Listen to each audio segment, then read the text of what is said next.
नमस्कार बच्चों। रिवीजन के तहत हम 2 चैप्टर्स का रिवीजन कर चुके हैं। पद्य के 2 चैप्टर, एक तो कबीर का और एक मीरा का। अब हम 2 चैप्टर गद्य के रिवीजन करेंगे, जिसमें पहला चैप्टर है मुंशी प्रेमचंद का। पाठ का नाम है नमक का दारोगा। सबसे पहले हम लेखक परिचय देखेंगे।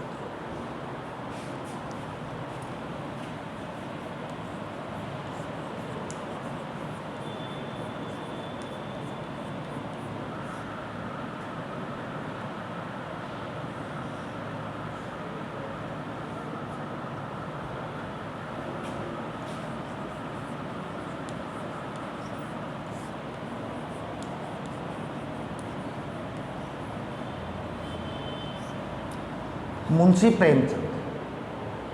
प्रेमचंद जो हैं, सबसे पहले तो ये ध्यान रखना, इनको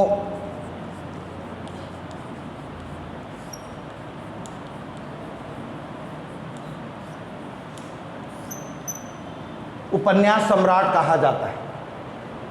मुंशी प्रेमचंद किस उपनाम से प्रसिद्ध हैं? उपन्यास सम्राट के उपनाम से प्रसिद्ध हैं। इनके परिचय की बात करें तो इनका जन्म और ये मृत्यु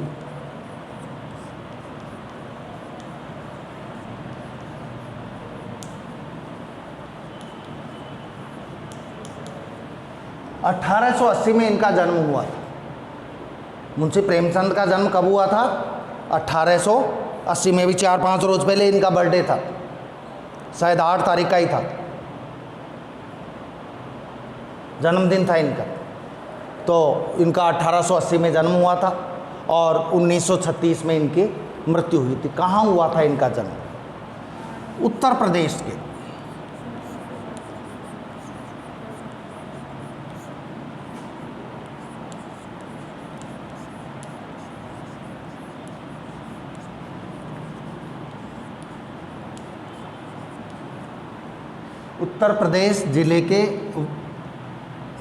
उत्तर प्रदेश के वाराणसी जिले के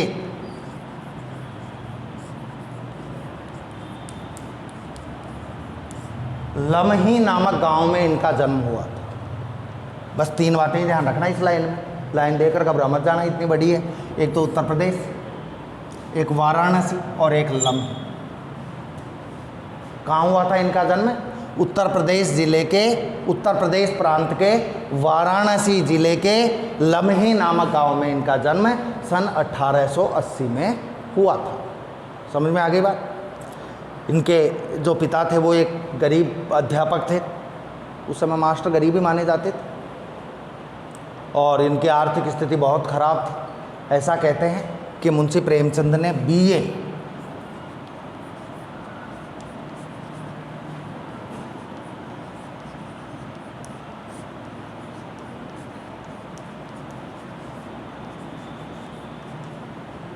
तक शिक्षा प्राप्त की थी। कहाँ तक? बीए क्या होता है भाई? आप लोग अब 11th में 12th पास कर लोगे अगले साल। अब अगले साल 12th पास करने के बाद जो आर्ट्स वाले स्टूडेंट 3 साल का डिग्री कोर्स करेंगे वो तो बीए कहलाएगा। कॉमर्स वाले बच्चे 3 साल का डिग्री कोर्स करेंगे वो बीकॉम कहलाएगा। और साइंस वाले बच्चे जो 3 साल का कोर्स करेंगे वो बीएससी कहलाएगा। तो इन्होंने बीए किया, ये एमए तक भी पढ़ना चाहते थे, एमए करना चाहते थे, लेकिन ये अपनी आर्थिक समस्याओं के कारण, गरीबी के कारण, पैसे के अभाव के कारण केवल बीए तक ही शिक्षा प्राप्त कर सके थे। समझ में आ गई यहाँ तक बात? जब इन्होंने बीए कर ली तो इनके लेखन का शौक था। सरकारी नौकरी इनकी लग गई थी, अब सरकारी नौकरी लग गई तो लिखने का काम तो पहले से कर रखा था इन्होंने। लेकिन ये शुरू में किस नाम से लिखते थे? ये नवाब राय के नाम से।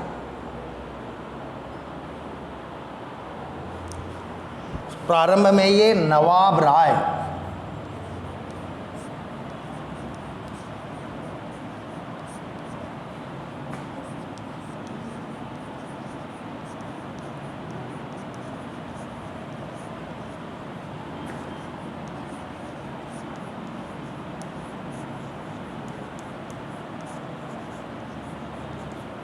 के नाम से उर्दू में लिखते थे। कौन सी भाषा में लिखते थे? उर्दू में। किस नाम से? और इनका जो मूल नाम था ना प्रेमचंद का, वो था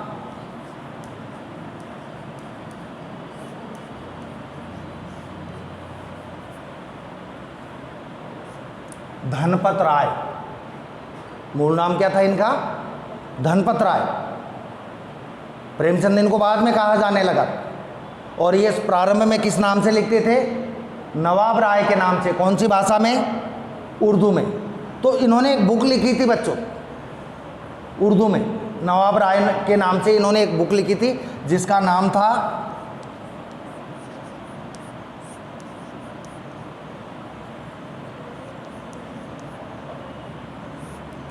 सोजे वतन। नवाब राय ने एक बुक लिखी जिसका नाम था सोजे वतन। कौन सी भाषा में?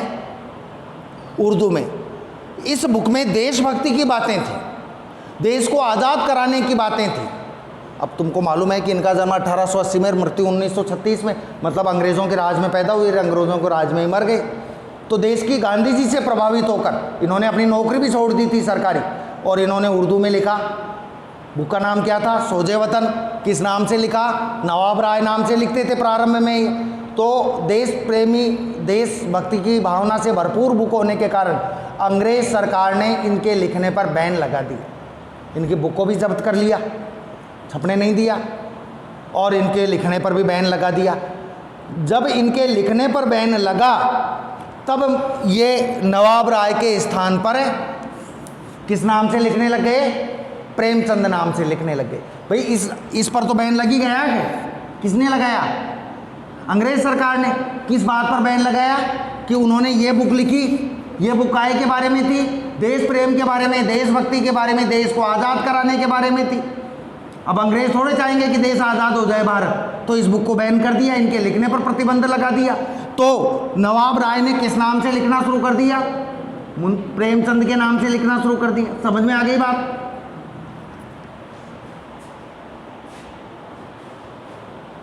इसलिए इन्होंने अपनी पहचान छिपाने के लिए, नवाब राय वाली पहचान छिपाने के लिए उर्दू छोड़कर हिंदी में कहानियाँ लिखने लगे, और कहानियाँ इन्होंने प्रेमचंद के नाम से लिखी। तब से आपका नाम प्रेमचंद ही चलने लगा और प्रसिद्ध हो गया। अब प्रेमचंद जी की कहानियों में क्या वर्णन किया है, क्या लिखा? इन्होंने ग्रामीण जीवन के बारे में ज़्यादा लिखा है। देखो, आज तो शहर काफ़ी हैं, पहले गांव ज़्यादा थे, शहर कम थे। और आज भी सच्चा भारत यदि किसी को देखना हो तो शहरों में नहीं दिखेगा। सच्चा भारत कहाँ दिखेगा? आज भी गांव में दिखेगा सच्चा भारत। तो इन्होंने ग्रामीण जीवन के बारे में लिखा, ग्रामीण जीवन का यथार्थ चित्रण किया, बिल्कुल सटीक सार्थक वर्णन किया। क्योंकि उन्होंने, मुंशी प्रेमचंद ने गांव में रहे, क्योंकि लमी एक छोटा सा गांव था, कुछ घरों का ही, और उन्होंने बचपन से गरीबी को देखा था और भूख की पीड़ा सहन की थी। मुंशी प्रेमचंद जी ने बचपन से ही गरीबी को देखा था और भूख की पीड़ा सहन की थी। प्रेमचंद जी के पिता का नाम मुंशी अजायब लाल था। इम्पोर्टेंट बात है, मुंशी प्रेमचंद के पिता का नाम क्या था?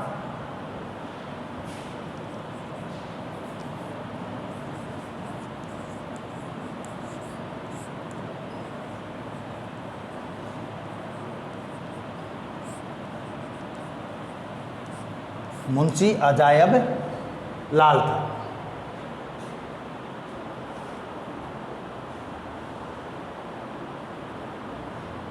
आपकी कहानियों में इंपॉर्टेंट बात आ रही है, यह मिटा देता हूँ, नोट कर लिया होगा आपने।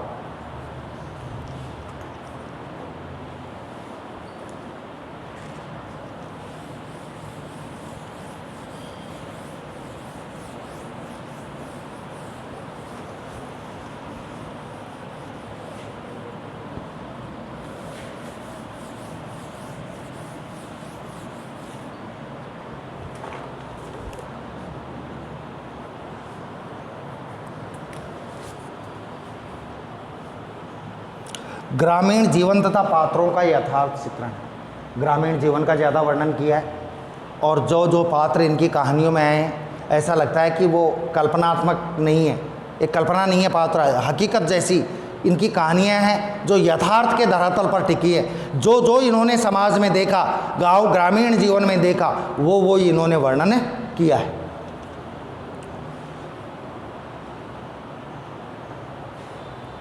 अब रचनाओं की बात करें अपन, मुंशी प्रेमचंद की रचनाएं कौन कौन सी थी।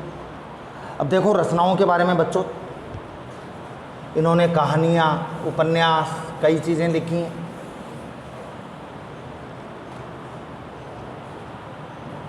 सबसे पहले हम बात करें, इनको उपन्यास सम्राट कहते हैं। सबसे पहले उपन्यास की बात करें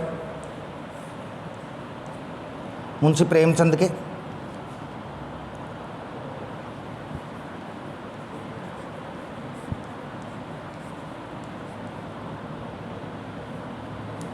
सेवा सदन,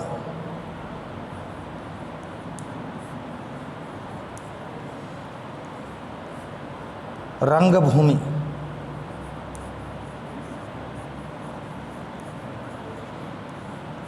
कर्मभूमि, गबन,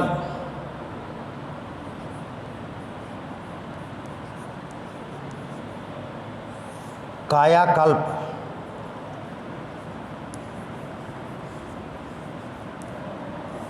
निर्मला,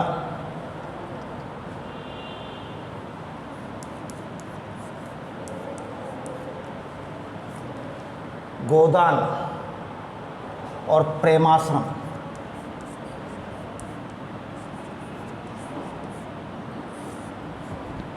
इंपॉर्टेंट लिख रहा हूँ, पूरी नहीं हुई है, ये मत समझ लेना कि इतने ही उपन्यास लिखे हैं। जिस आदमी को उपन्यास सम्राट कहा जाता है इतने ही थोड़े लिखे होंगे, और भी हैं।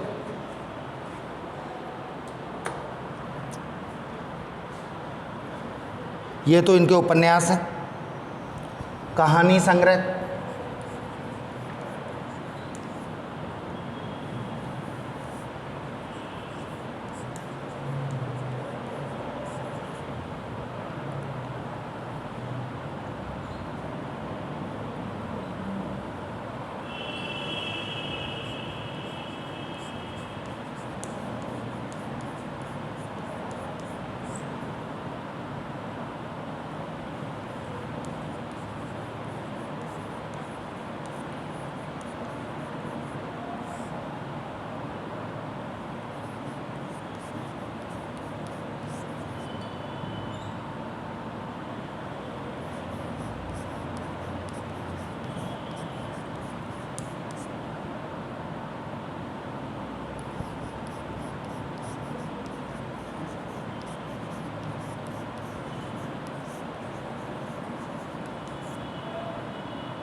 ये इनके कहानी संग्रह है।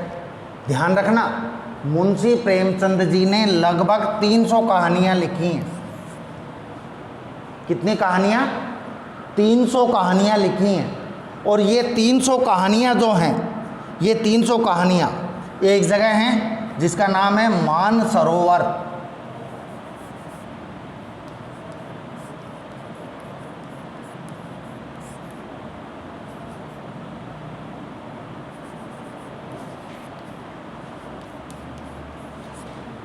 मानसरोवर 8 भाग हैं इसके। मानसरोवर के कितने भाग हैं? 8। उन मानसरोवर के 8 भागों में इनकी 300 कहानियाँ हैं। वो कहानी की बुक किस नाम से है? मानसरोवर नाम से। मानसरोवर 1, मानसरोवर 2, मानसरोवर 3, तो 8 कहानियों का संग्रह है। कितनी कहानियों का? 8 कहानियों का। अब इनके उपन्यास कौन कौन से हैं?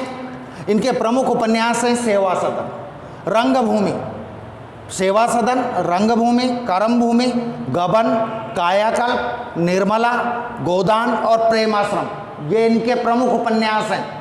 इनकी जो कहानियाँ हैं किस नाम से हैं? मानसरोवर। किस नाम से? मानसरोवर। कितने भाग? 8। मुंशी प्रेमचंद ने कितनी कहानियाँ लिखी हैं? 300 कहानियाँ, जो मानसरोवर 8 में हैं, 8 भागों में।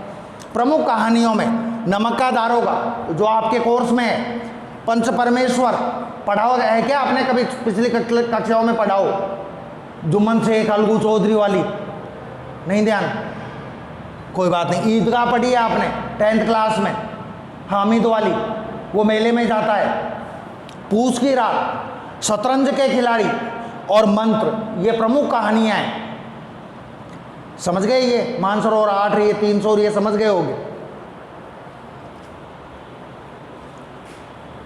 इसके अलावा प्रेमचंद जी ने नाटक भी लिखे हैं, कुछ पत्रिकाओं का संपादन भी किया है और कुछ निबंध संग्रह भी लिखे हैं, जो मैं बता देता हूं आपको।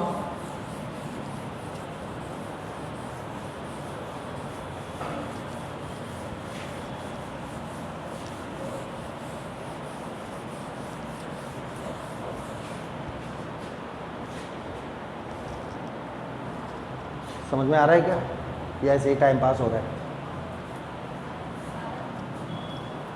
इनके नाटक,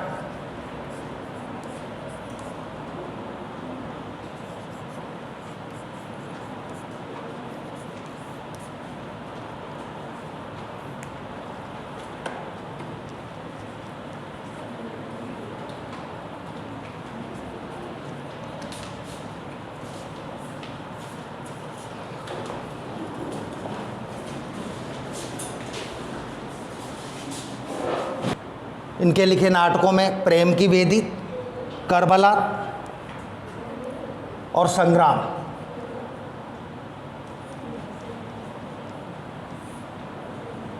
ये इनके प्रमुख नाटक हैं। इन्होंने कौन कौन से पत्रों का संपादन किया? हंस,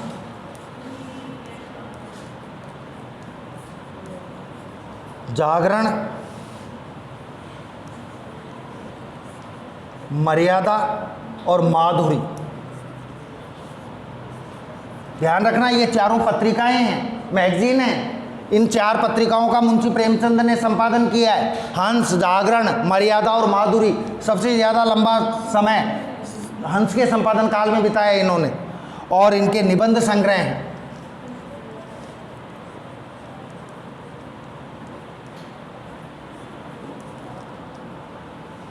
दो ही हैं,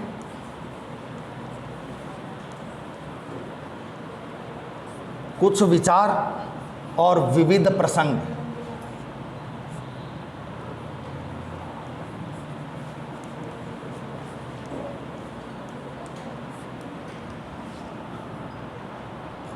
ये इनके प्रमुख निबंध संग्रह।